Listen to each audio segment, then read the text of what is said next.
کیسے استغفار سے ایک لڑکی کی محبت مل گئی، کیسے تہجد کی نمازیں پڑھ کے، تلاوت کر کے، سورہ رحمان پڑھ کے ایک لڑکی کی زندگی بدل گئی، کیسے وہ ہو گیا جس کی امید نہیں تھی، کیسے 4 سال کی نا استغفار پڑھنے سے ہاں میں بدل گئی، کیسے رشتہ اس کے گھر پر چل کر آ گیا۔ یہ کہانی ہے ایک نہال نام کی لڑکی کی۔ نہال کو آج بھی وہ دن یاد ہے جب اس کی تائی نے اس کے امی سے کہا تھا کہ نہال کو فہیم کی دلہن بنائیں گے۔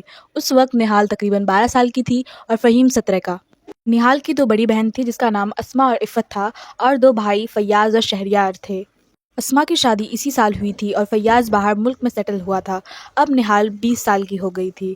5-6 سال میں بہت کچھ بدل گیا تھا۔ نہال کی تایا اور ابو کا کسی بات پہ جھگڑا ہو گیا تھا، من میں اختلاف ہو گیا تھا، اور اختلاف کی وجہ سے دونوں میں رشتے کی بات چھوڑ دی۔ ادھر نہال دل ہی دل میں فہیم سے محبت کرنے لگی تھی۔ ایک دن جب نہال نماز ادا کر کے اٹھی تو تبھی اس کا فون بجا۔ نہال نے فون ریسیو کیا تو سامنے سے کسی لڑکی کی آواز آئی۔ نہال فوراً سمجھ گئی۔ نہال اور فہیم کی اس دن فون پر پہلی بار بات ہوئی۔ باتیں مختصر ہوئی، دونوں نے ایک دوسرے کا حال چال پوچھا اور فون بند کر دیا۔ دھیرے دھیرے دونوں فون پر ڈیلی بات کرنے لگے، اور ایک دن فہیم نے بتایا کہ میں تم سے بچپن سے محبت کرتا ہوں، تمہارے سوا کسی اور کا تصور نہیں کر سکتا، میں ہر صورت پر تم سے ہی شادی کرنا چاہتا ہوں۔ نہال جو 6 سال سے یہی خواب دیکھ رہی تھی، اس کی خوشی کا ٹھکانہ نہیں رہا۔ ایسا لگا جیسے اللہ نے اس کی دعا قبول کر لی۔ وہ دونوں صرف فون پر بات کرتے تھے، ان کا ملنا جلنا نہیں تھا، کیونکہ اس کے تایا اور ابو کا ریلیشن اچھا نہیں چل رہا تھا۔ اس 2 سال میں بہت کچھ بدل گیا۔ اس کی بہن عفت کی بھی شادی ہو گئی۔ نہال کے امی ابو اس کا رشتہ دیکھنے لگے۔ سالوں سے فہیم نے اپنی امی کو بہت منانے کی کوشش کی، لیکن فہیم کی امی نہیں مانی۔ ادھر نہال کے گھر والے تو تھوڑا نرم ہو گئے تھے، مگر نہال کی تائی اکڑ دکھانے لگی۔ نہال اب تھک چکی تھی۔ اس نے فہیم سے کہا کہ آپ جب تک اپنی امی کو نہیں منائیں گے تب تک میں آپ سے بات نہیں کروں گی۔ نہال نے کہا، اللہ نے میرے دل میں آپ کی محبت ڈالی ہے تو اللہ ہمیں ضرور ملوائے گا۔ اگر ہماری محبت سچی ہے تو اللہ ہمیں ضرور ملائے گا، لیکن ہم لوگ مزید اللہ کو ناراض نہیں کر سکتے۔ ہمارے لیے یہی بہتر ہوگا کہ ہم ایک دوسرے سے دور رہیں۔ دیکھتے ہی دیکھتے 1 ہفتہ بیت گیا۔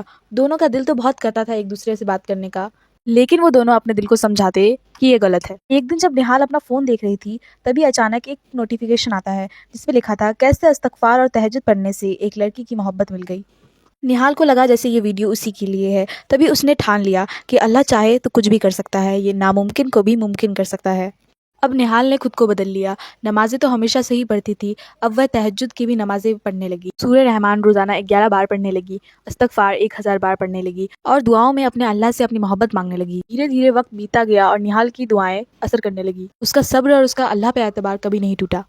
اس کا صبر اور دعائیں رنگ لائی۔ گھر کا ڈور بیل بجا اور جب نہال نے دروازہ کھولا تو دیکھا کہ اس کی تائی اور تایا ابا خوشی خوشی اس کے گھر پر آئے اور بہت پیار سے بات کرنے لگے اور کہنے لگے کہ یہ میری بہو ہے۔ دونوں پریواروں میں صلح ہو گئی اور فہیم اور نہال کی شادی ہو گئی۔ اس کہانی سے ہمیں یہ سیکھ ملتی ہے کہ اللہ چاہے تو ناممکن بھی ممکن ہو سکتا ہے۔